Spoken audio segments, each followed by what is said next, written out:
So I've just written a riff for an upcoming single of my band, Shady BELLE, and I'm pretty proud of it, but listening back, it sounds like something Mark Tremonti could have written. What do you think?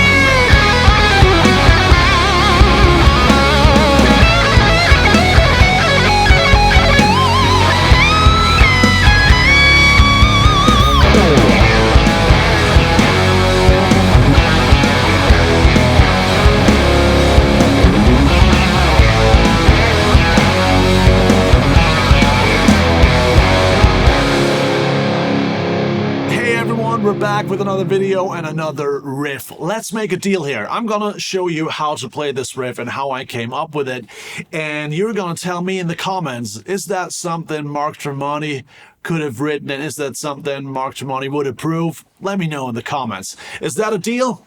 Alright, deal. Then let's dive right in. Well, but before we dive right in, let me plug my guitar courses real quick. They're in the description down below. If you like my style of playing, if you like that style of soloing, it's totally learnable. Check out my guitar courses. They're made with the intent to make you a better guitar player and make you play in the style that I do. So if you're interested in that, check out the link in the description. And let's dive right in now. So this riff is the chorus riff of an upcoming single of my band. And why am I telling you that? I'm saying that because we have to take the chord structure in this chorus as a given. I wrote the chorus on an acoustic guitar, so obviously all I had was chords. And the chords are like this. We're tuned in C# standard. Very nice tuning. And then the chords are these.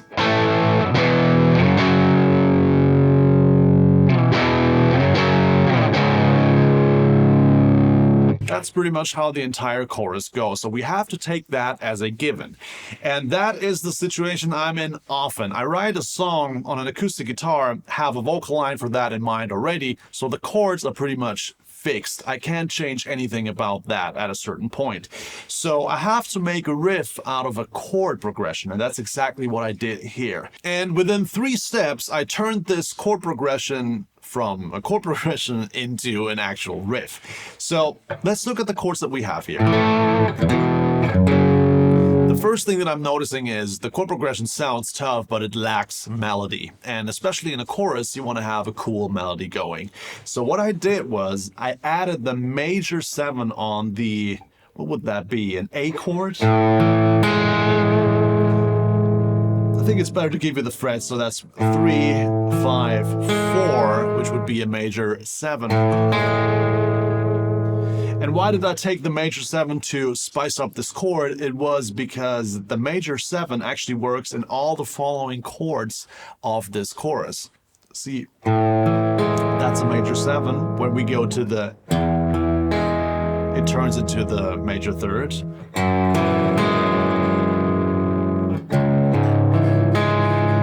So with all 4 chords that we're using, this major 7 kind of thing just works and turns the chorus into a more melancholic kind of chorus. That voicing alone, although it's a major 7, it sounds very, very sad.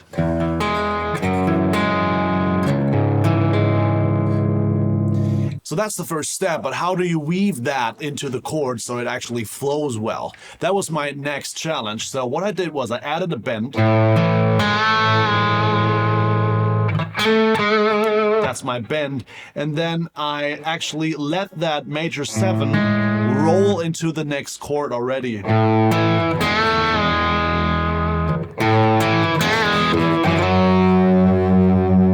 That's what I did. So it's...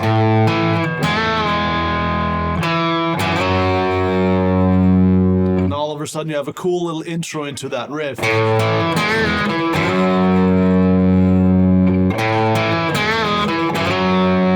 I'm playing the melody and I'm playing the root notes of the chorus, so that's pretty nice. So that already tells me it will work well with just one guitar in a band setup.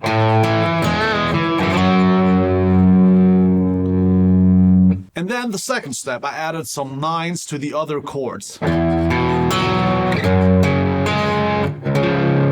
I go back to the C sharp major.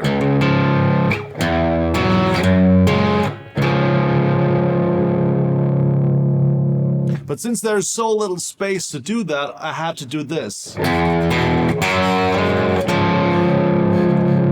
So I'm pretty much starting it as a E9 chord,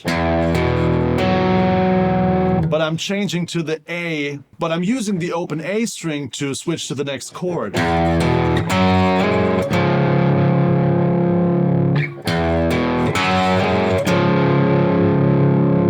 And that's the two parts that my riff consists of.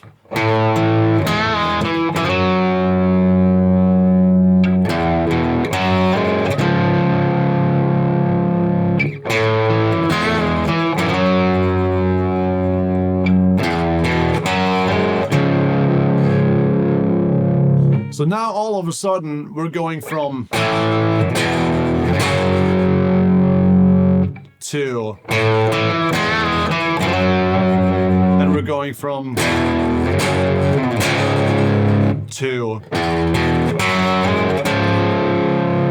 So that's already a way more melodically interesting combination of chords and cool melodies, and you can all play it with just a pick and one guitar. At this point, I thought I was done with writing this riff, but when I played it with a heavy sound, this is what it sounded like.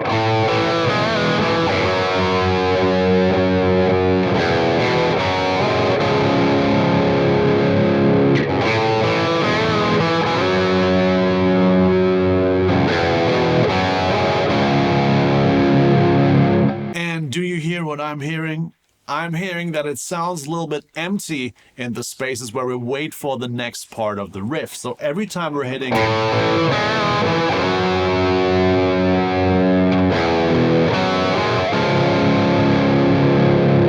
there's a lot of time going by without anything happening other than the chords ringing out.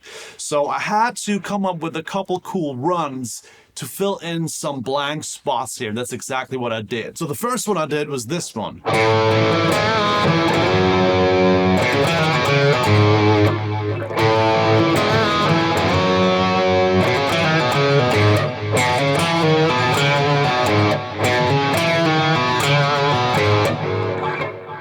And the second one is this one.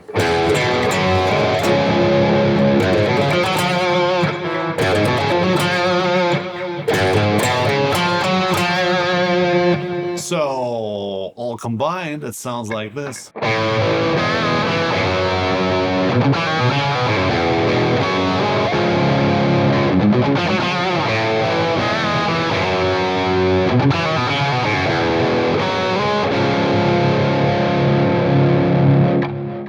That's a way cooler chorus riff than just playing,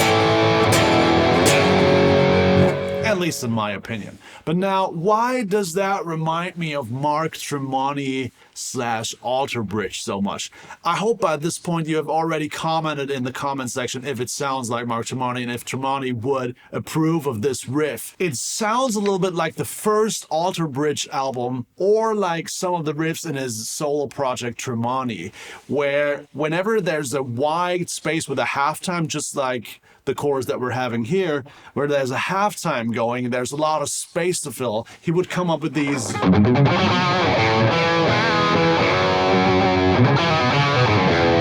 That's just something I think he would do. Especially the runs remind me a lot of the Tremonti solo project, and then the combination of a melody and the root notes of the chords that I did. That just reminds me of that Blackbird kind of thing that he does. You know, that kind of...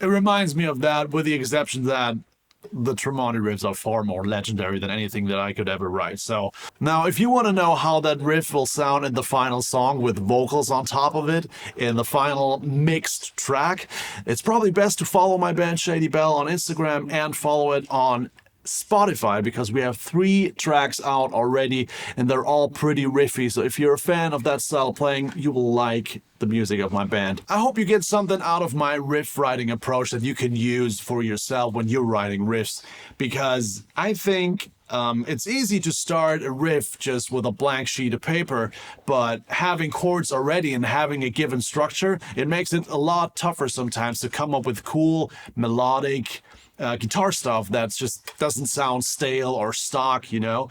And just connecting a couple dots here, connecting root notes with maybe a chord voicing like the major 7, and connecting that with a couple other, like the 9 chords that I used and some runs. One was a pentatonic run, the other was an Aeolian run. Both of these I actually explain in my guitar courses, but I hope that approach of writing riffs is something that you can apply to your own playing, to your own writing, and I'll see you in the next one, I guess. See ya.